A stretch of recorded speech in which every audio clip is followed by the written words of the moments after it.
యందు భయభక్తులు, భయము భక్తి నేర్పిస్తే వచ్చాయి, అవి నేర్చుకుంటే వచ్చాయి. కాబట్టి ఖచ్చితంగా బోధించాలి మనం. అందుకని మనం కూర్చొని నేర్చుకుంటాం.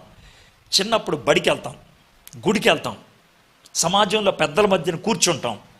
తప్పు చేస్తే పెద్దోళ్ళని పిలిచి పంచాయతీ పెట్టుకుంటాం. ఎందుకంటే భయము భక్తి చెప్తే వచ్చాయి. కాబట్టి అవి చెప్పాలి. సార్ పెళ్ళి అయితే కనుక సర్దుకుంటేలే అంటారు కొంతమంది. ఇడికి పెళ్ళి అయితే సరిపోతారు. అవ్వదు, అస్సలు అవ్వదు. మనిషి చెప్పితే కానీ తెలుసుకోడు, జీవితంలో అన్వయిస్తే కానీ మారడు.